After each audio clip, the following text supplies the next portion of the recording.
I would like to begin the session by quoting the words of Robert Frost that I shall be telling this with a sigh. Somewhere ages and ages hence, two roads diverged in a wood, and I took the one less traveled by, and that has made all the difference. So these lines by Robert Frost indicates that the choices that you make in your life are very memorable and very momentous and may change the direction and the course of your life. So, a very warm good evening to all of you. Today, we all have gathered here in order to make informed career choices with our experts from India's top universities in order to ensure that our dreams may come true and we could get whatever we aspire for. Today, our mentors will be providing you guidance in order to increase your knowledge regarding the career choices that are available out there. So, without wasting much of your time, I would like to invite Ajit Singh sir, who is currently pursuing his fourth year from IIT BHU in ceramic engineering. He will be providing you with the guidance. So, handing over to Ajit sir. Hello everyone, am I visual to everyone. हाँ, तो फिर मैं बिना time waste के शुरू करता हूँ। देखिए, एक्चुअली ये जो कैरियर ऑप्शन है, तो कैरियर ये एक्चुअली क्या होता है ना, ये कैरियर जो होता है ये आपका होता है। सो choice is yours. First of all, choice is yours. So career कभी भी चूज करते समय लोगों की बातों को देखिए सुनना तो है, बट अपने इंटरेस्ट पे सबसे ज्यादा फोकस करना है। एक्चुअली क्या होता है ना, जो आपका इंटरेस्ट है उसको देखिए। आप कुछ करते होंगे तो आपको पता चलता होगा, मतलब इस चीज में मेरा बहुत मन लग रहा है, ये चीज मुझे बहुत अच्छी लग रही है। तो वो अपना इंटरेस्ट देखिए आप सबसे पहले, फर्स्ट ऑफ ऑल। फिर इंटरेस्ट के बाद आपको उसमें इंटरेस्ट के साथ आपको होलिस्टिक चॉइस रखनी है।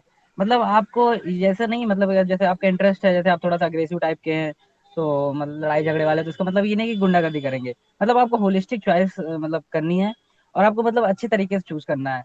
तो अब जैसे करियर ऑप्शंस होते हैं, तो अब जब 12th के बाद हम लोग आते हैं तो हमारे पास बहुत सारे फील्ड्स होते हैं।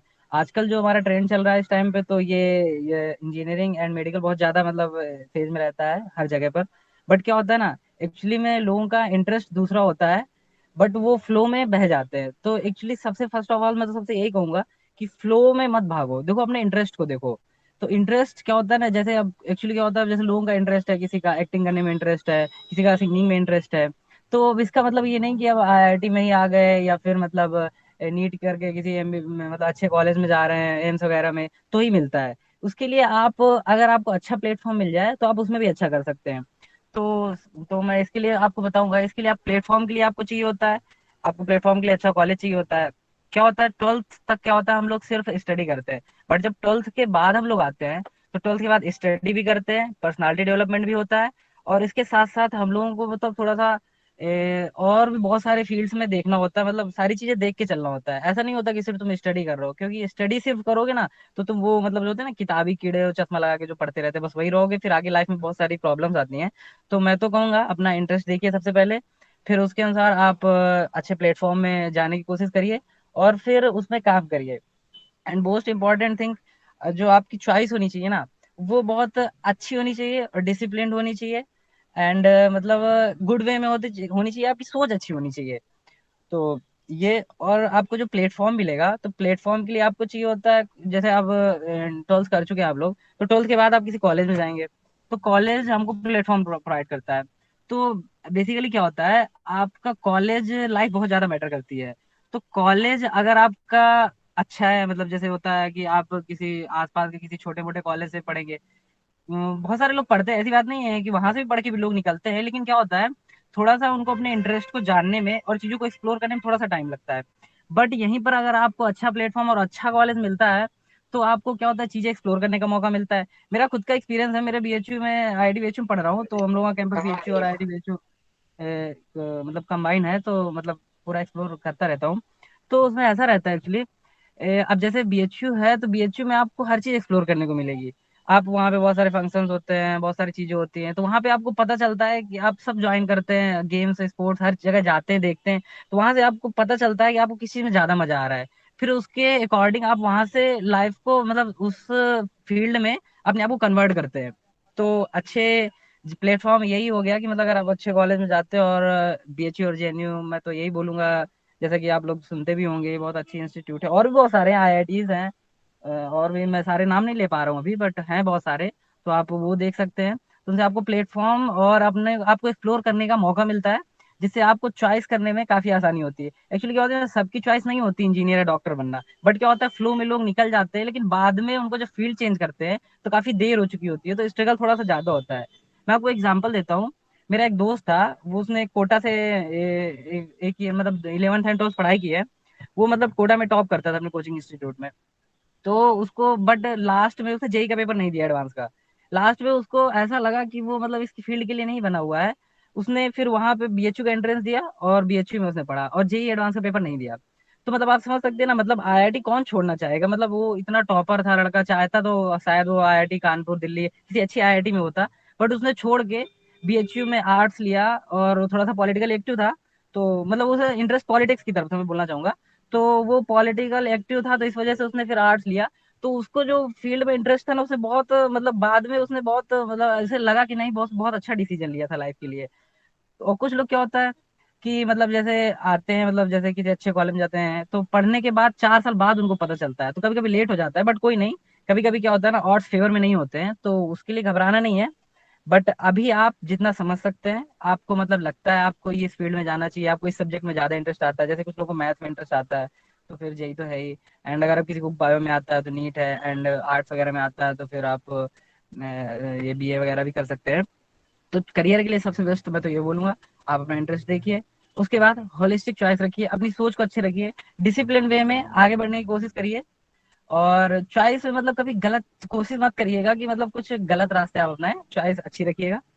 एंड मैं तो आप लोगों से एक बात कहूंगा, चॉइस तो ठीक है, आप लोग सब लोग अब बीएचयू जेएनयू की तैयारी कर रहे हैं, इसमें शायद सभी वही वाले हैं।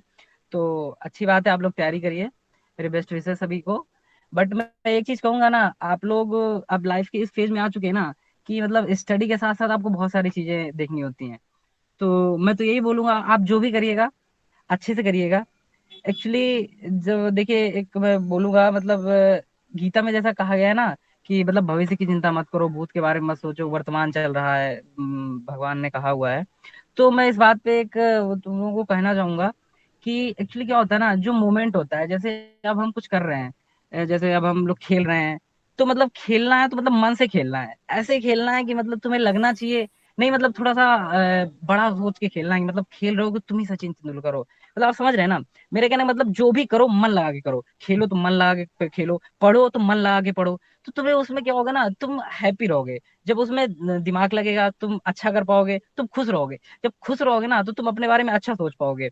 तो मतलब फिर तुम्हें वहां पे ना डिसीजन लेने में, कोई चीज करने में बहुत अच्छा लगेगा, और अच्छे से मतलब अपने करियर को आगे बढ़ा पाओगे।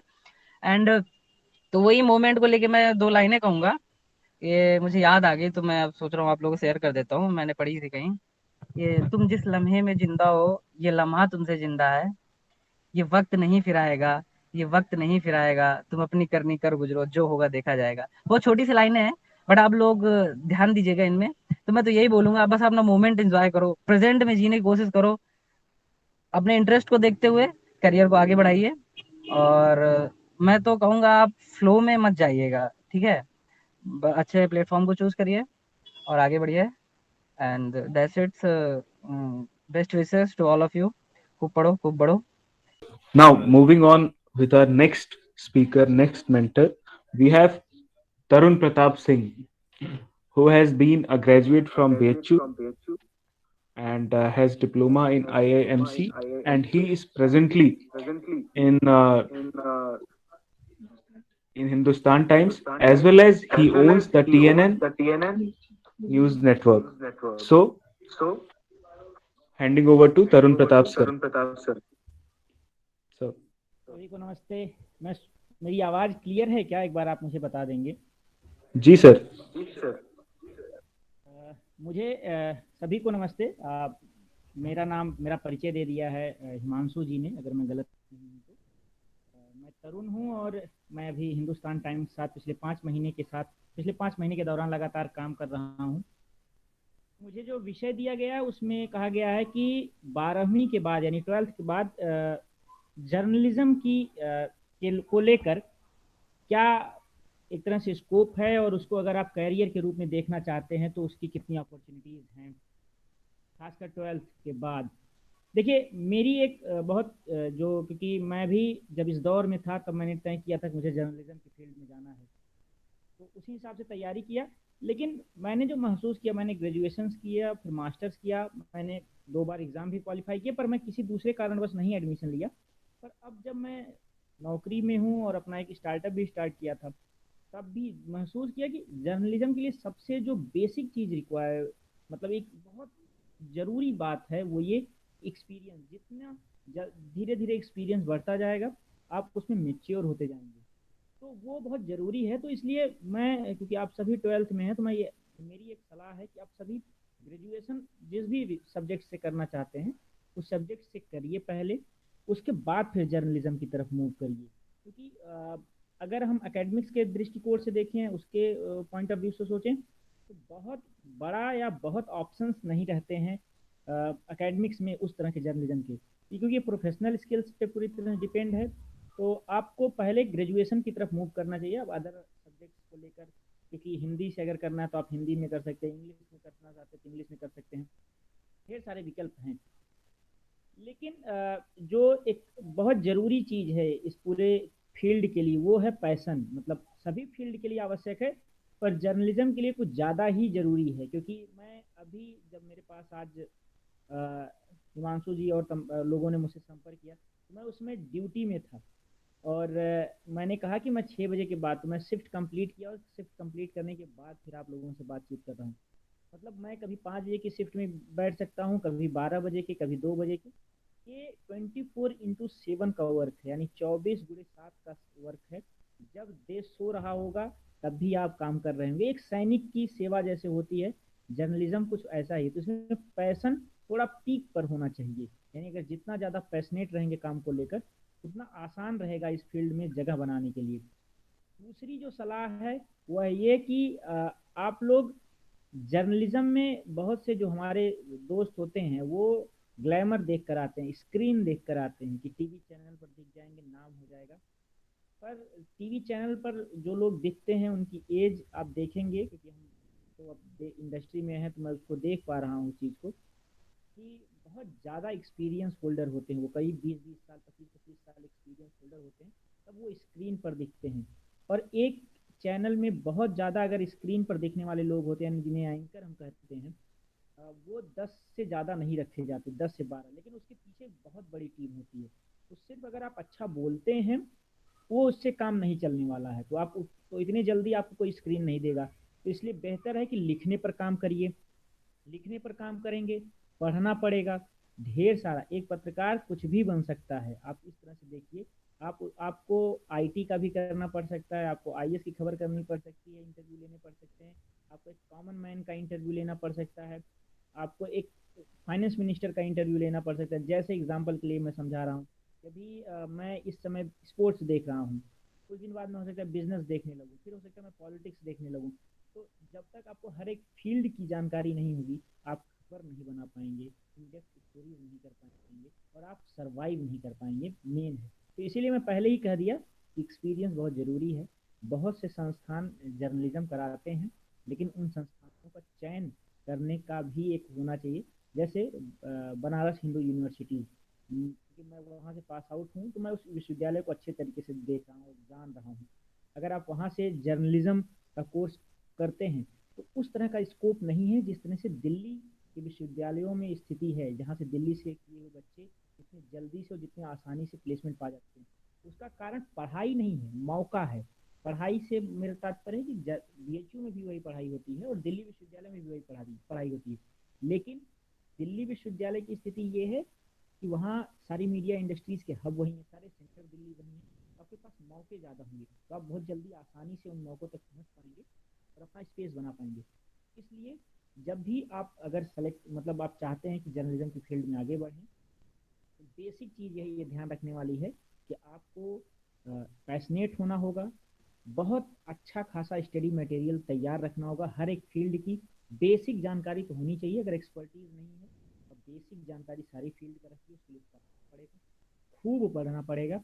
और तीसरा ये स्किल ओरिएंटेड फील्ड है, आपको अपनी स्किल्स पर काम करनी होगी, बोलने पर काम करना होगा, लिखने पर काम करना होगा, प्रेजेंटेशन पर काम करना होगा। तो ये इस पर पूरा फोकस रहना है।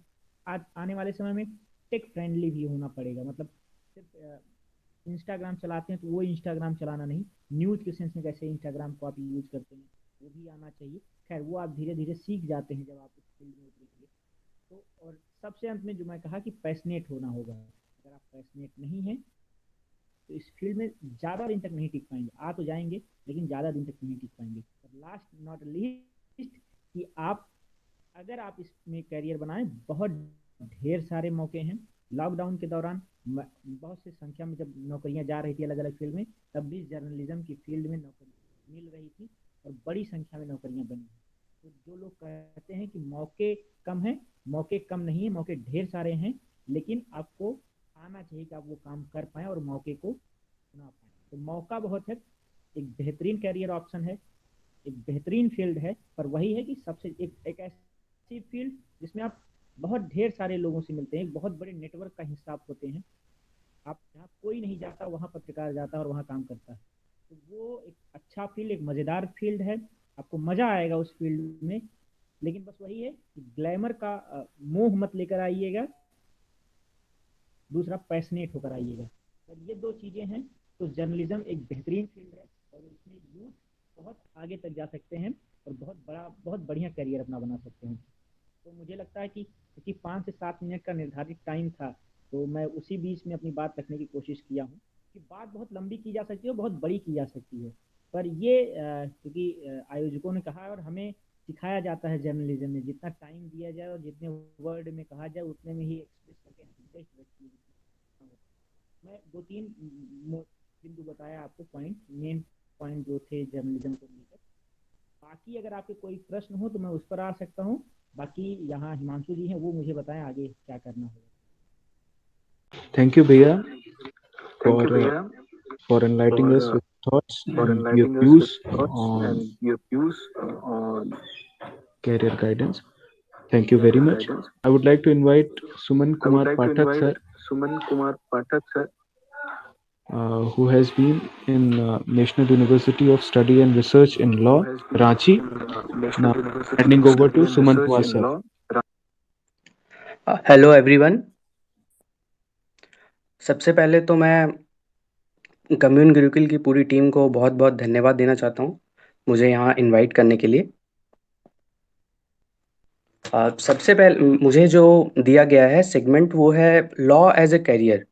जैसे ही हम ये लॉ एज ए करियर सुनते हैं, सब दो चीज़ें सबसे पहले माइंड में तुरंत से आ जाती हैं, या तो वो वकील बनेगा या जज बनेगा। But law as a career में ये इतना नैरोअर ये फील्ड नहीं है, ये बहुत ही ज़्यादा डाइवर्स फील्ड है।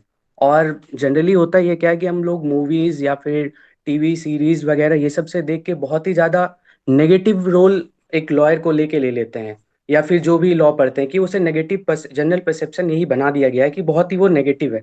बट ऐसा नहीं है, लॉयर्स बहुत इंपॉर्टेंट होते हैं नेशन बिल्डिंग प्रोसेस में। लॉयर्स पूरी सोसाइटी को मोल्ड करते हैं। तो सबसे पहले मैं ये बताना चाहता हूँ कि law as a career why important क्यों है ये। सबसे पहले तो ये होता है कि देखिए, जब आप लॉ की स्टडी करते हैं तो आप अपने साथ साथ पूरी अपनी फैमिली की, अपने नेबर्स की, सोसाइटी की बहुत ज़्यादा हेल्प करते हैं। मैं ये लाइन इसलिए कह रहा हूँ, इसका रीज़न ये है कि आए दिन होता ही है कि हमारे बहुत सारे फंडामेंटल राइट्स या लीगल राइट्स जो भी है, बेसिक राइट्स, उनका वायलेशन होता है, बट हम कोई एक्शन नहीं लेते हैं। उसका रीज़न यही होता, या तो हमें उसके बारे में पता नहीं होता, या तो हमें प्रोसेस नहीं पता होता, या फिर हम डर जाते हैं कि नहीं आगे वाली अथॉरिटी क्या करेगी। जैसे मैं एग्जांपल लेता हूँ कि एफआईआर लॉज कराने जाते हैं लोग, तो पुलिस एफआईआर नहीं करती है, बोल दिया जाता है उन्हें, बट ये उनका राइट है। जबकि पुलिस वाले को आईपीसी इंडियन पिनल कोड के तहत उनका एफआईआर करना है, मैंडेटरी है। अगर आया आदमी तो उसे करना ही होगा एफआईआर, बट वो नहीं करता, वो डिनाई कर देता। और हमें लगता है कि यही यही जो बोल रहा है वो यही सही है, हम आगे कुछ नहीं कर सकते, हम डर जाते हैं। और या तो हमें पता ही नहीं होता कि हमारा लीगल राइट का वायलेशन हो गया ये। दूसरा ये होता है कि सुप्रीम कोर्ट का गाइडलाइंस है कि शाम 6 बजे से लेके सुबह 6 बजे तक कोई भी लड़की गिरफ्तार नहीं किया जा सकता। बट ये प्रैक्टिकली पुलिस वाले करते नहीं है, वो जाके धमकाते हैं जबरदस्ती और जाके लॉकअप पे रख भी देते हैं। बहुत जगह पे ऐसे ऐसे केसेस हुए हैं। तो उन्हें पता ही नहीं है कि वो उनका लीगल राइट है। तो अगर कोई सोसाइटी से या उस जगह से उनके आसपास नेबर्स में अगर कोई लॉयर है, तो वो उनका हेल्प कर सकता है, वो उन्हें बता सकता है कि गाइडेंस कर सकता है, नहीं नहीं आपका लीगल राइट का वायलेशन हुआ है, फंडामेंटल राइट का वायलेशन हुआ है, आप एक्शन ले सकते हैं उन्हें उसके खिलाफ में। और law as a career important क्यों है, मैं इसका दूसरा रीजन ये देना चाहता कि ये रिसेशन प्रूफ करियर है। रिसेशन प्रूफ मैं इसलिए बोल रहा हूँ क्योंकि इकोनॉमी में कुछ भी इम्पैक्ट हो, इकोनॉमी डाउन चले जाए, जीडीपी ग्रोथ हो चाहे नहीं हो, शेयर मार्केट ऊपर जाए नीचे जाए, कुछ भी हो जाए, इकोनॉमी पूरी भारत चौपट क्यों नहीं हो जाए, बट फिर भी लॉयर्स की जरूरत पड़ेगी। जैसा अभी लॉकडाउन में भी हमने देखा था, supreme court and high court खुले हुए थे और लॉयर्स की जरूरत पड़ी, लॉयर्स के थ्रू से केसेस, अर्जेंट मैटर वाले केसेस फाइल हो रहे थे। तो कुछ भी हो जाएगा और हर एक आदमी को कभी ना कभी लॉयर की जरूरत जरूरत पड़ ही जाती है, चाहे वो टैक्स फाइल करना हो या फिर कुछ और में एक जमीन की रजिस्ट्री ही करानी हो या कुछ भी, एक छोटे छोटे काम में ही क्यों नहीं लेके लॉयर की जरूरत पड़ती है, आपको लीगल हेल्प लेनी ही पड़ती है। तीसरा, मनी। मनी एक कोई इम्पोर्टेंट फैक्टर तो नहीं हो सकता है कोई भी करियर चूज करने से पहले, पैशन होता है, बट फिर भी एक सिग्निफिकेंट फैक्टर हो सकता है। तो मैं हाई कोर्ट सुप्रीम कोर्ट की तो बात अभी नहीं करूंगा, आप डिस्ट्रिक्ट कोर्ट में भी देख सकते हो कि एक बेल, सिंपल बेल पिटीशन या फिर बेल करवाने के लिए ही एक अच्छा लॉयर 50,000 रुपए से लेके 1 लाख तक डिमांड कर सकता है। तो ऐसा नहीं है कि लॉयर बने तो आपके पास में उतना, जितने दूसरे सेक्टर, आईटी सेक्टर वगैरह में जितने पैसे मिलते हैं उतना नहीं मिलेंगे, बल्कि उससे ज्यादा पैसे मिलेंगे। तो एक ये जैसा मैंने कहा कि इम्पोर्टेंट नहीं बट एक सिग्निफिकेंट फैक्टर हो सकता है, क्योंकि हर कोई चाहता है कि मेरे पास भी थोड़ा ज्यादा पैसा हो, हर कोई का ये होता है थोड़ा, कि बहुत सारे सपने होते हैं सबका। और आप एक चीज और देख सकते हो कि लॉयर्स और जजेस का सोसाइटी पे रिस्पेक्ट होता है, जजेस को बहुत ज्यादा रिस्पेक्ट मिलता है, उन्हें दिया जाता है, नहीं वैल्यू दिया जाता है सोसाइटी में कि नहीं ये एमिनेंट पर्सन है, इनकी बहुत ज्यादा रिस्पेक्ट होती है। आप जैसे देख सकते हो लॉयर्स का रोल बहुत ज्यादा पॉलिटिक्स में भी रोल होता है बहुत ज्यादा, महात्मा गांधी हो या फिर हमारे पहले प्रधानमंत्री Jawaharlal Nehru, B R Ambedkar, even अभी के टाइम में भी आप देखो कपिल सिब्बल हो गए और अरुण जेटली जी जो थे, तो बहुत सारे लोग हैं ऐसे जो लॉयर से थे और वो लोग जा करके देश को चला रहे थे, देश को संभाल रहे हैं। तो लॉयर्स जितने जितने भी बहुत जगह पे है, बड़े बड़े लोग, वो लोग लॉ लॉ फील्ड से ही गए हुए और देश को ये करे। सुषमा स्वराज भी वहीं से थी, लॉ लॉ की हुई थी वो भी। बहुत सारे और भी बहुत सारे लॉयर्स हैं जो एमपीज हैं या फिर एमपीज नहीं भी हैं, तो उनका बहुत ज्यादा उनका कोई भी ओपिनियन मैटर करता है बहुत चीजों में। और एक लीगल एजुकेशन आपको सेल्फ एम्प्लॉयमेंट प्रोवाइड कराता है, आप खुद के बॉस होते हो। अगर आपको वर्क नहीं करना है किसी कॉरपोरेट या फिर ये, कि आप खुद के बॉस होते हो, आपको कोई रेस्ट्रिक्शन नहीं होता, आप खुद ही अपना वर्क करते हो, अपने वे में करते हो, आपको किसी का ऑर्डर और किसी का ये लेने की जरूरत नहीं होती, आप खुद से करते हो सब कुछ। और खुद के वे में, जिस वे में करना चाहते हो आपको, चाहे वो वर्क करने के लिए जिस भी समय आपको लग रहा हो, जब आप फ्री नहीं हो तो आप कर सकते हो, लीव ले सकते हो या, तो ये भी एक बहुत अच्छा इस सेक्टर में है। और ये सब तो चीजें जो मैंने पॉइंट बताई वो तो हो गए कि लॉ करियर चूज करने से क्या बेनिफिट्स हैं। अब जो मैं बताना चाह रहा हूँ वो है कि लॉ तो ले लिए, ये बहुत सारे लोग ये सब सुन के लॉ तो मे बी ऑप्ट कर सकते हैं लॉ एज ए करियर। तो लॉ करियर ऑप्ट करने के बाद अब या लॉ करियर तो ले लिया, एलएलबी की डिग्री भी मिल गई, लेकिन अब उसके बाद क्या करेंगे। तो जैसा मैंने शुरू में ही कहा था कि लॉ का करियर इतना नैरोवर नहीं है, बहुत ज्यादा डाइवर्स एरिया है। तो मैं आपको बताता हूँ कि कैसे ये डाइवर्स एरिया है। सबसे पहले तो जो बेसिक है वो कि आप अगर एलएलबी की डिग्री आप ले लिए, उसके बाद आप बार काउंसिल से एक एग्जाम होता है वो अप्रूवल कर लिए, उसके बाद आप अपनी प्रैक्टिस चालू कर सकते हो। वहाँ पे आपको असिस्टेंस भी प्रोवाइड कराई जाती है बार काउंसिल के थ्रू से, कि ताकि आप 3 साल तक 3,000 या 5,000, स्टेट टू स्टेट वेरी करता है ये अमाउंट। दिल्ली में शायद 8,000 है, ये 8,000 पर मंथ आपको दिया जाता है जूनियर्स लॉयर को जो भी है, ताकि वो 3 साल तक कि वो भी अपना स्टैब्लिश कर सके प्रैक्टिस। दूसरा होता है कि आप जज बन सकते हो, ये तो सबको पता है, ये तो बेसिक है ये दोनों। इसके अलावा मैं आपको जो बताता हूँ जो बहुत कम लोगों को पता होता है, आप कॉरपोरेट फर्म पे जॉब कर सकते हो, जहाँ बहुत सारे डिफरेंट डिफरेंट कॉरपोरेट फर्म्स हैं वो इंडिया पे, जैसे अमरचंद एंड मंगलदास है, ये लूथरा एंड लूथरा, ये सब कुछ फर्म्स हैं, एग्जांपल मैंने ले रहा हूँ। तो ये सारे ये हायर करते हैं लॉयर्स, ये फ्रेशर लॉयर्स, ऐसा मैं नहीं कर रहा हूँ कि एक्सपीरियंस लॉयर, ये एकदम आपको कॉलेज से ही आएंगे, कॉलेज में ही कैंपस होते हैं, वो रिक्रूट करके आपको ले जाएंगे और 50,000 से लेके 2 लाख पर मंथ की सैलरी देते हैं ये लोग, अच्छी सैलरी है। दूसरा, आप लीगल जर्नलिस्ट बन सकते हो। हर एक न्यूज़पेपर में, न्यूज़ चैनल्स में, मैगजीन में एक लीगल टीम होती है। वो लोग ड्राफ्ट करते हैं आर्टिकल्स, लीगल रिलेटेड इशू के जो भी आर्टिकल्स होते हैं, कॉलम होते हैं, वो लोग लिखते हैं बड़े बड़े न्यूज़पेपर्स में, या फिर हर एक लोकल न्यूज़पेपर में भी होता है वो। तो वहां पे आप वो भी ज्वाइन कर सकते हो, एज ए लीगल जर्नलिस्ट बन सकते हो आप। अब बड़े बड़े कॉरपोरेट हाउसेज के लिए, या फिर मल्टीनेशनल कंपनीज के, या एनजीओज के आप बन सकते हो लीगल एडवाइजर। वो लोग भी हायर करते हैं। या फिर आप गवर्नमेंट लॉयर बन सकते हैं आप, जैसे उसके भी एग्जाम होता है डिफरेंट डिफरेंट स्टेट में। असिस्टेंट पब्लिक प्रोसिक्यूटर, शायद आपने नाम भी सुना होगा कि सरकारी वकील जो होता है जिसे हम लोग कहते हैं, वो भी आप बन सकते हैं। फिर आप या आर्मी भी ज्वाइन कर सकते हैं। आर्मी में आप ज्वाइन करके ये जज एडवोकेट जनरल बन सकते हैं आप आर्मी। तो इससे आप आर्मी में आपका जॉब यही होता है कि जो भी ह्यूमन राइट वायलेशन से रिलेटेड इश्यूज होंगे तो उसमें आप लीगल ओपिनियन प्रोवाइड कराएंगे आर्मी को। या फिर आप जो उनके जो भी मिलिट्री में एक्शन अगर कोई ये कर रहा है, मतलब सही जो भी रूल्स एंड प्रोसीजर्स क्या होने चाहिए क्या नहीं होने चाहिए एक उसके लिए, तो वो सब आपको फ्रेम करने दिया जा सकता है। ये सारे वर्क वहाँ पे कराए जाते हैं। फिर आप बैंक भी ज्वाइन कर सकते हो आप एज ए लॉ। ये सारे स्पेसिफिक एरियाज है जो बता रहा हूँ, सिर्फ लॉ स्टूडेंट जो कर सकते हैं। तो आप बहुत डाइवर्स फील्ड है ये। आप बैंक भी ज्वाइन कर सकते हो, जैसे आईबीपीएस का एग्जाम शायद आप लोगों ने सुना होगा, या बहुत लोग चाहते भी होंगे बैंक में जाना। तो वो आईबीपीएस का एग्जाम स्पेशल लॉ ऑफिसर के लिए भी होता है। तो वो भी बहुत, उसमें कंपटीशन भी बहुत कम है, और बहुत कम लोग भरते भी है फॉर्म, और सीट्स भी बहुत ज्यादा हैं। तो आप उससे उससे डिफरेंट डिफरेंट बैंक में भी आप जाके ज्वाइन कर सकते हो उस पर। या फिर आप डिफरेंट गवर्नमेंट ऑर्गेनाइजेशन के लीगल रिसर्चर बन सकते हैं, जैसे इलेक्शन कमीशन ऑफ इंडिया हो गया, या सेबी है बहुत। या आप देखोगे तो हर एक जो गवर्नमेंट के डिपार्टमेंट है वहां पे एक लीगल टीम होती है, उस जगह के लीगल टीम होती है। तो वहां पे भी आप जाके लीगल रिसर्चर बन सकते हैं। या फिर आप सुप्रीम कोर्ट में क्लर्कशिप प्रोग्राम ये सब होता है, वो भी आप कर सकते हैं। वहां भी एक लीगल रिसर्चर जैसा काम होता है। और मैं लास्ट, ये सबसे इम्पोर्टेंट है कि यूपीएससी, बहुत सारे यूपीएससी एस्पायरेंट होते, तो यूपीएससी एस्पायरेंट के लिए भी लॉ एज ए करियर बहुत ज्यादा सही है। इसका कारण मैं ये बोल रहा हूँ क्योंकि ऑप्शनल सब्जेक्ट में आप लॉ को जब रखते हैं तो इस पे देखा गया है कि ये बहुत ही ज्यादा स्कोरिंग है, और सक्सेस रेट भी इसका बहुत ज्यादा हाई है। बहुत ही स्कोरिंग सब्जेक्ट है लॉ। तो आप लॉ रख के अगर आप आईएएस और या आईपीएस भी बनना चाहते हैं तो आप लॉ को ऑप्शनल सब्जेक्ट लेकर के आप अच्छा कर सकते हैं। और आपके पास अगर आप नहीं होता है बाई चांस, अगर आप, तो आपके पास एक दूसरा सेकंड ऑप्शन भी सही से रहेगा।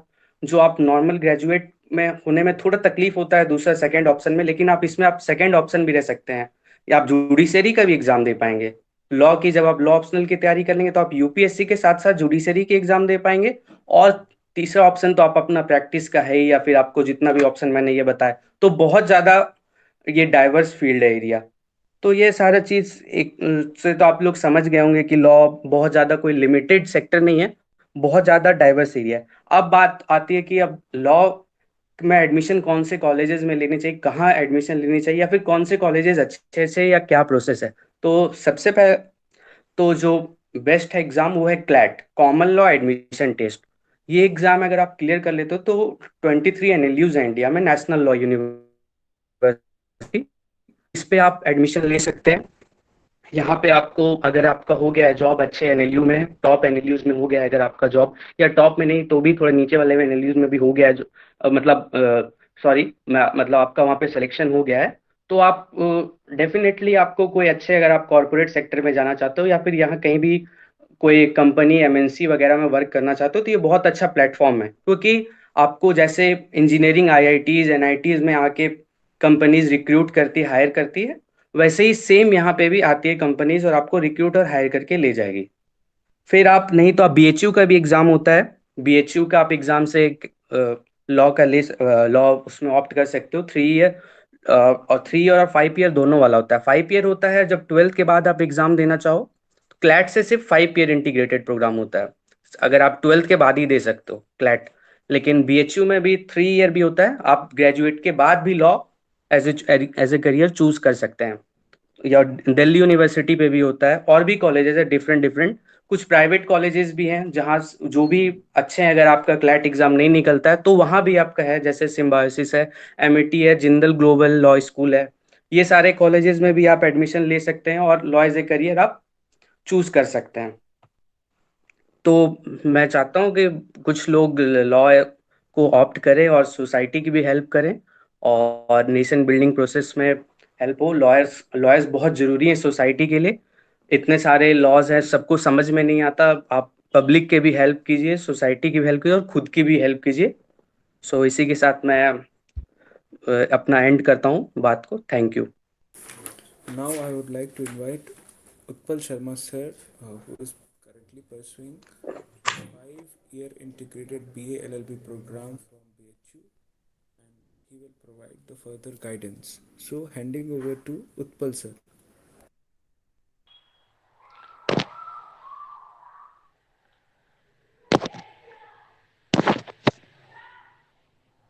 Hello friends, as my friend has given my introduction, so I will continue my topic.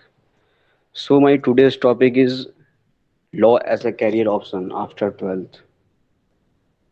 As one of my friend has already given all the general information about law, so there is no much left. So I will continue my topic. So first of all, there are many law colleges in India where you can opt for your law education. For example, uh, many of us opt NLUs as our first option. Then there are BHU, Jamia Millia, Allahabad University, and some government colleges in Maharashtra. Some of the private universities like Symbiosis, Jindal uh, provide good quality of education. Then I come to exams. You can prepare for CLAT examination, which is essential to take admission in NLUs, LSAT, BHU, UAT examination, and alert for the Delhi National University. Then we should come कि हमें law career option के लिए क्यों choose करना चाहिए। जैसा कि मेरे दोस्त पहले बता चुके हैं इसमें कई चीज़ें, तो हम इसके थ्रू जज बन सकते हैं, एडवोकेट बन सकते हैं, कॉरपोरेट लॉयर बन सकते हैं, प्रोसिक्यूटिंग ऑफिसर्स बन सकते हैं, और PSUs में लॉ ऑफिसर बन सकते हैं, और इंडियन आर्मी भी इसमें लॉ ऑफिसर के लिए अपने पोस्ट निकालती है। तो ये कई सारे ऑप्शन हैं जो आप लॉ के बाद चूज कर सकते हैं। इसके बाद सबसे जो इम्पोर्टेंट क्वेश्चन है, ये सारी चीज़ें तो जनरल इन्फॉर्मेशन हो गई कि लॉ है क्या, क्यों हमें लॉ करना चाहिए। तो इसमें सबसे पहली चीज़ तो ये है कि लॉ कोई सब्जेक्ट नहीं है। लॉ एक स्किल बेस्ड एजुकेशन है। ये आपको सब्जेक्ट के साथ साथ आपकी स्किल डेवलप भी करवाती है। सबसे जो मेजर स्किल है लॉ में वो है रिसर्च। आपको उसमें बहुत ही लंबे प्रोसेस से, रिसर्च के लंबे प्रोसेस से होकर निकलना होता है। तो जो आपकी रिसर्च स्किल होती है वो बहुत डेवलप हो जाती है। साथ ही साथ आपकी ऑरेटरी स्किल्स, आपकी राइटिंग स्किल्स, ये सब स्किल्स ये डेवलप करता है। और जो डिफरेंस है लॉ में और बाकी सब्जेक्ट में, जैसे ह्यूमैनिटीज़ के सब्जेक्ट हैं, तो इसमें डिफरेंस मेजर ये आता है कि वो जो ह्यूमैनिटी सब्जेक्ट एक ऐसा सब्जेक्ट है कि आपको इन्फॉर्मेशन, आपके फैक्ट्स हैं, लेकिन लॉ साथ में क्या करवाता है कि एक तो आपकी रिसर्च स्किल, तो आप एक ब्रिजिंग टूल की तरह यूज कर सकते हैं लॉ को। मीन्स आप लॉ करते हैं और साथ में आप इसको जोड़ सकते हैं बाकी सब्जेक्ट से। मीन्स आपकी रिसर्च किसी भी फील्ड में काम कर सकती है। इसके बाद लॉ का इम्पोर्टेंस बहुत ज़्यादा है हमारी सोसाइटी में, क्योंकि हम लोग सिविल सोसाइटी में रह रहे हैं। तो यहाँ पे सारा काम जो है वो अकॉर्डिंग टू लॉ हो रहा है, और लॉ के बारे में जानकारी रखने पर ये प्रोसेस में हम काफ़ी पार्टिसिपेट कर सकते हैं। जैसे कि कोई भी, अगर हम पॉलिटिक्स से लेते हैं कि कोई भी लॉ फॉर्म हो रहा है, सोसाइटी के लिए कोई रेगुलेशन फॉर्म हो रहा है, तो उसके पीछे बहुत लंबी रिसर्च होती है, और उसके पीछे रिसर्च होती है, और फिर उसके बाद लॉ बनाए जाते हैं। तो लॉयर्स का इम्पोर्टेंस वहाँ भी, आप रिसर्च कर सकते हैं, अच्छे लॉ बना सकते हैं, आप उसमें लॉ बनाने में हेल्प कर सकते हैं। लॉ तो नहीं बना सकते हैं, खैर उसके लिए दूसरा प्रोसेस है। इसके बाद जैसे कोई रेगुलेशन फॉर्म होता है किसी कंपनीज में, जैसे कि कंपनीज कॉरपोरेट लॉयर्स रखती हैं अपने पास, कुछ पीएसयूज भी अपने पास लॉयर्स रखती हैं। तो ये सब लोग क्या करते हैं, उनकी जो रेगुलेशंस फॉर्म होते हैं उसमें पार्टिसिपेट करते हैं। जो पूरा रेगुलेशन प्रोसेस होता है, जितना डील हो रही हैं सारी चीज़ें, इसके पीछे लॉयर्स का हाथ रहता है। और दूसरा सब एक ऑप्शन है कि जो एज अ एडवोकेट आप सोसाइटी में कैसा आप इसको वो हेल्प कर सकते हैं। तो जैसा कि मेरे दोस्त पहले बता चुके हैं कि सोसाइटी में काफ़ी लोगों को पता नहीं रहता है कि हमें किस तरीके से अपनी बात रखनी है, या किस तरीके से हमारे राइट जो जिनका हनन हो रहा है उसको हमें बचाना है। तो उसके लिए लीगल नॉलेज बहुत ज़रूरी होती है, क्योंकि काफ़ी चीज़ें ऐसी होती हैं जो हम लोग नहीं जानते हैं, और हम लोगों को ना जानने की वजह से काफ़ी नुकसान हो जाता है। तो एज अ लॉयर आप जितनी भी सारी कॉमन चीज़ें आप उन सब में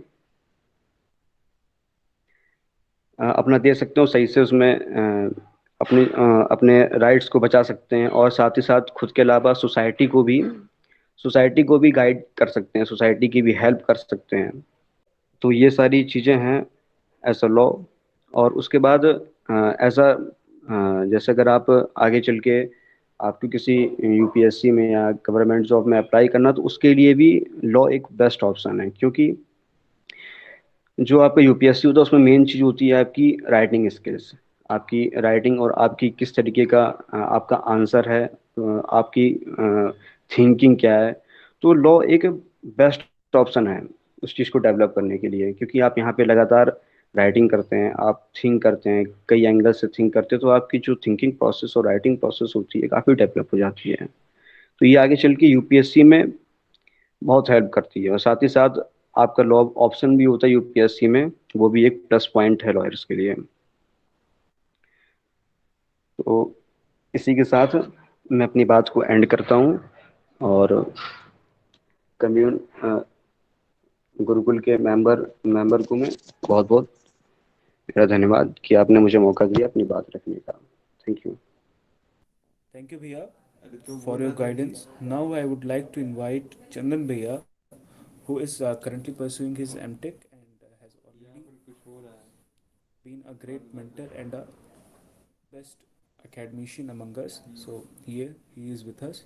Handing over to Chandan sir. Good evening everyone. Thank you Himanshu और पूरे द कम्यून गुरुकुल के टीम को बहुत सारी बधाइयाँ और शुभकामनाएं, और धन्यवाद करना चाहता हूँ कि आपने मुझे इस प्लेटफॉर्म पे लोगों को गाइडेंस करने के लिए बुलाया। आज मैं जो आप लोगों से बात करने जा रहा हूँ वो मैं साइंस के विषय, क्योंकि साइंस का क्या रोल है कैरियर ऑब्जेक्टिव के तौर पे, आप साइंस को चूज करके अपने कैरियर को कैसे प्रोसीड कर सकते हैं। तो मैं पहले आप लोग से बात करूं कि साइंस ही क्यों चॉइस करना चाहिए 12th के बाद। उससे पहले मैं आप लोग को बताना चाहता हूँ कि कॉलेज का क्या रोल होता है आपके करियर को सेव करने के लिए। अगर मोटी मोटी तौर पे बात करें तो जब हम 12th के बाद ग्रेजुएशन में एडमिशन लेते हैं किसी भी कॉलेज में, तो कॉलेज वो प्लेटफॉर्म होता है जहां से आप अपने आप को एक नई ऊंचाइयों पे, नई लेवल पे बूस्ट कर सकते हैं। जैसे ही आपका ग्रेजुएशन खत्म हो जाएगा, आप हायर या तो हायर एजुकेशन के लिए जाएंगे, या फिर आप जॉब्स को देखेंगे कि कहीं अच्छी जगह आपकी जॉब लग जाए, नौकरी लग जाए और आप सेटल होने का देखेंगे।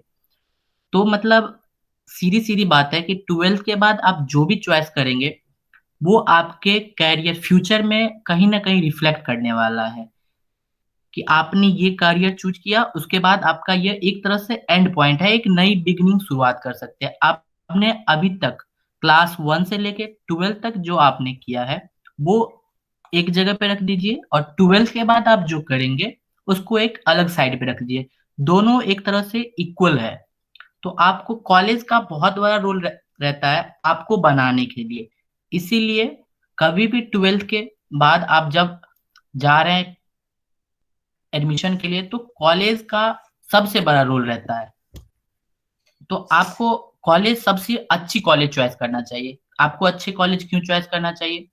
क्योंकि अच्छे कॉलेज में पूरे देश भर से लोग आते हैं, देश भर से स्टूडेंट आते हैं। कॉलेज में इंफ्रास्ट्रक्चर बहुत ज्यादा अच्छा रहता है, वहाँ के टीचर्स बहुत ज्यादा अच्छे रहते हैं, जिस कारण से एक खराब बच्चा भी, खैर कोई खराब नहीं होता है, हर कोई अपने में बहुत ही ज्यादा बेटर रहता है, हर किसी में कुछ ना कुछ स्पेशलिटी रहता है। कॉलेज बहुत बड़ा इंपॉर्टेंट रोल प्ले करता है आपके करियर को डिसाइड करने में। 12th तक क्या होता है, एक हम लोग पैटर्न बेस्ड स्टडी करते हैं कि हमें 5 सब्जेक्ट या 6 सब्जेक्ट पढ़ने रहते हैं, हम वो पढ़ते हैं और एग्जाम देते हैं। फिर 12th जब 10th हम पास करते हैं तो एक स्पेशलाइजेशन थोड़ी और स्पेशलाइजेशन की तरह हम लोग बढ़ते हैं। वहाँ स्टूडेंट या तो साइंस बैकग्राउंड को चॉइस करते हैं, या फिर आर्ट्स या फिर कॉमर्स, वो उनके इंटरेस्ट पे डिपेंड करता है। अगेन जब हम ग्रेजुएशन के लिए जाते हैं 12th के बाद, तो अपने आप को एक और स्पेसिफिक एरिया की तरफ धकेल देते हैं। तो उसमें से फिर आ जाता है कि लोग, जिन लोगों को आर्ट्स में इंटरेस्ट है वो लोग आर्ट्स की तरफ जाते हैं, मतलब ह्यूमैनिटीज मैनेजमेंट इन सब्जेक्टों की पढ़ाई करने चले जाते हैं। जिनको कॉमर्स में इंटरेस्ट रहता है वो कॉमर्स वाले फील्ड में चले जाते हैं, और जो साइंस वाले फील्ड बैकग्राउंड चॉइस करते हैं वो साइंस में आ जाते हैं। तो साइंस एक तरह के अपने आप की एक अलग दुनिया है। लोग जब साइंस बैकग्राउंड को चॉइस करते हैं तो उनके लिए उस फील्ड में बने रहने के लिए स्किल ही रहना चाहिए, मतलब अपने आप को बहुत अंदर से क्षमतावान रखना चाहिए, स्किलफुल रहना चाहिए। अब मेरी बात कीजिए तो मैं एक वेब डेवलपर हूँ, साथ में एक साइबर सिक्योरिटी इंथुसियास्ट हूँ। तो और कंप्यूटर से मैंने बीटेक करा है। तो अब जैसे क्या है, कंप्यूटर के क्षेत्र में हर दिन प्रतिदिन एक नई लैंग्वेज का आविष्कार होता है, एक नई सॉफ्टवेयर बनता रहता है। तो मुझे हर दिन अपडेट अपने आप को करके रखना होता है कि आज क्या नया आया, क्या नया आया।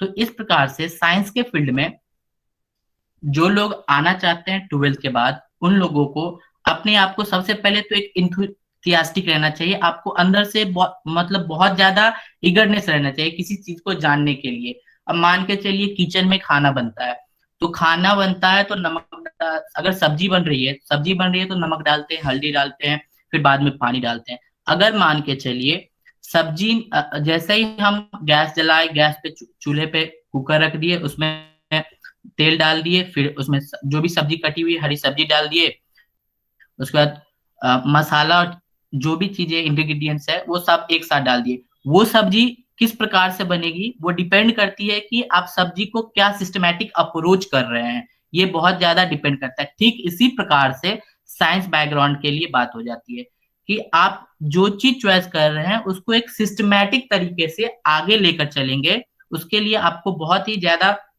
सिस्टमैटिक रहना होगा, अपडेट रहना होगा।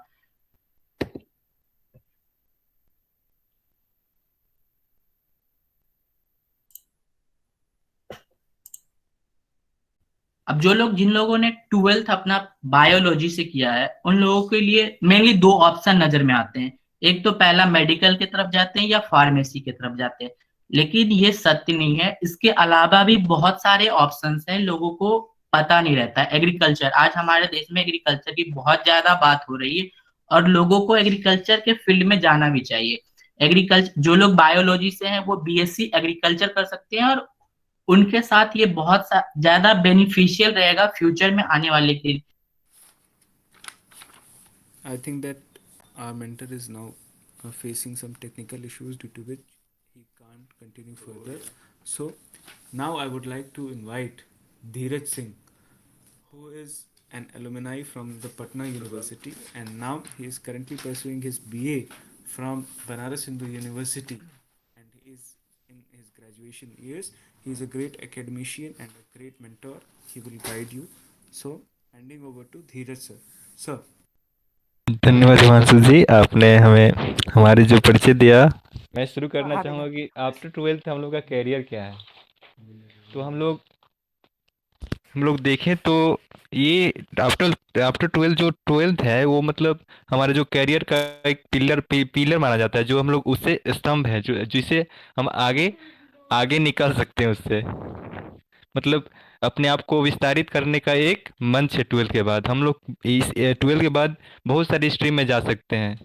ऐसा माना जाता है कि 12th के बाद बच्चे एग्रीकल्चर से लेकर पॉलिटिकल साइंस तक में जा सकते हैं।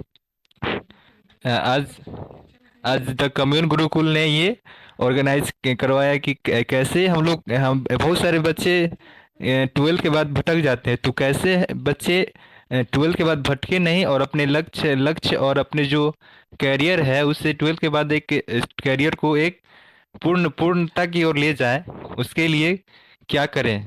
तो आज हमारे बहुत सारे जो सीनियर्स हैं, जो अच्छे अपने फील्ड के मेंटर्स हैं, उन्होंने अपनी फील्ड के एकेडमिक क्षेत्र के बारे में विस्तारित रूप से यहाँ चर्चा की है।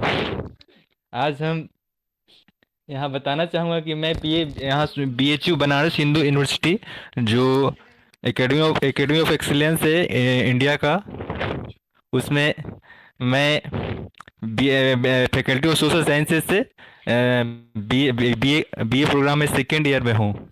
आज बीए सोशल साइंसेज में फील्ड एक बहुत ब्रॉड फील्ड है और इसमें माना जाता है कि समाज का विज्ञान है। इसमें जैसे सोशल साइंस में सिर्फ एक लिमिट क्षेत्र में एक लिमिट क्षेत्र रहता है, उसी दौरान जैसे सोशल साइंस हमें एक ब्रॉड एरिया देती है। पूरे समाज हमारे लिए एक लैब के समान है और इसमें बहुत सारे छोटे जैसे बहुत सारे इसमें सेक्टर भी आगे, अगर हायर एजुकेशन में सोशल साइंस में हम लोग जाएंगे तो उसमें बहुत सारे अलग अलग विषय भी निकल कर आते हैं। जैसे पॉलिटिकल साइंस सबसे प्रसिद्ध और सभी लोग जानते हैं पॉलिटिकल साइंस के बारे में। पॉलिटिकल साइंस क्या है, उसमें कैसे हम लोग समाज के किसी भी क्षेत्र को चलाने के लिए पॉलिटिकल साइंस किस प्रकार अपनी भागीदारी निभाता है। उसके बाद हम लोग समाज शास्त्र के बारे में आते हैं। समाज शास्त्र यानी सोशोलॉजी।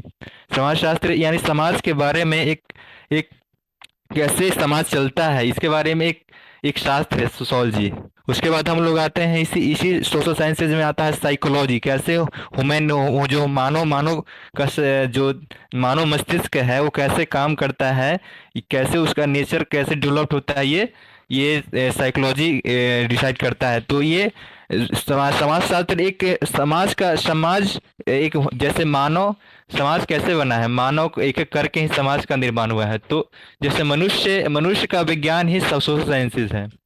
प्रकृति का जो विज्ञान होता है उसमें एक लिमिट क्षेत्र होता है, लेकिन सोशल साइंसेज में हम लोग करियर के लिए बहुत अवसर यहाँ देख सकते हैं। जैसे हम लोग कोई स्ट्रीम लेते हैं, मान लीजिए हम लोग यहाँ सोशोलॉजी लेते हैं, अपने ऑनर्स के रूप में बीए में करते हैं, तो उसमें हम सोशोलॉजी से यहाँ BHU से फाइनल करने के बाद हम लोग सोशोलॉजी में बहुत सारे जैसे सोशल साइंटिस्ट सोशोलॉजिस्ट बन सकते हैं। समाज का जो सोशोलॉजिस्ट होते हैं वो अलग अलग क्षेत्र में कैसे क्रिटिकल एनालिसिस सोशल क्रिटिक्स कर सके, उसके लिए भी वो बन सकते हैं। और बहुत सारे क्षेत्र में सोशोलॉजिस्ट की मांग है। IITs में यहाँ सोशोलॉजिस्ट की बहुत सारी मांग है। IITs में सोशोलॉजी के सेक्टर बहुत ज़्यादा हैं, क्योंकि वहाँ पर IIT जो एक जो टेक्नोलॉजी का सेक्टर है, जो टेक्नोलॉजी का वहाँ ज्ञान दिया जाता है, उसमें सोशोलॉजी एक महत्वपूर्ण सब्जेक्ट के रूप में उभर कर आया है। क्योंकि प्रत्येक जो IITs में है उसमें सोशोलॉजी का एक अलग डिपार्टमेंट है। तो हम लोग सोशोलॉजी के टीचर मतलब प्रोफेसर वहाँ पर हम जो स्कोप है सोशोलॉजी का, वो हम लोग के IIT से प्रोफेसर भी बन सकते हैं IITs में। और वहाँ से पढ़ने के बाद हम अपना सोशोलॉजिस्ट का ज़्यादा अपना विदेश विदेश में जाकर वहाँ रिसर्च भी कर सकते हैं। उसके बाद आता हूँ मैं सोशोलॉजी एक एक ट्रेंड बन चुका है सिविल सर्विसेज के लिए, क्योंकि सोशोलॉजी में ऐसा माना जा रहा है कि बहुत सारे जो ऑप्शनल ले रहे हैं सोशोलॉजी का सिलेबस है वो ज़्यादा ब्रॉड भी नहीं है, और एक लिमिट सिलेबस में कैसे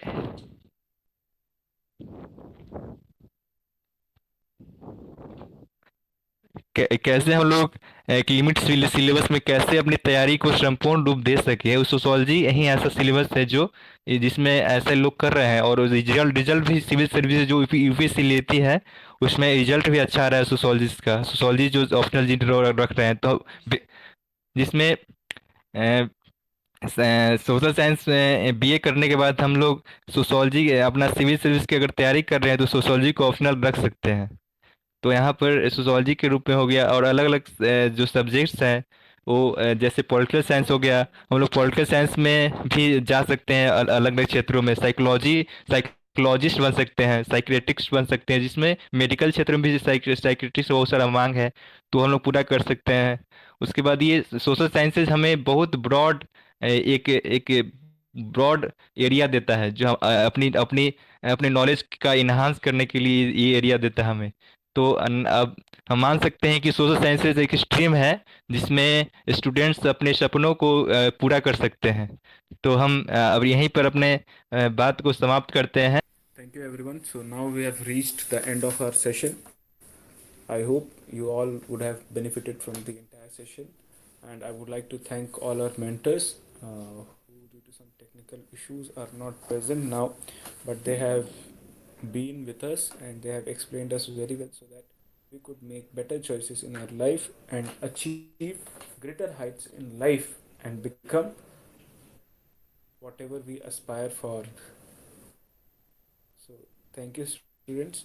Now you can leave the meeting. Thank you very much.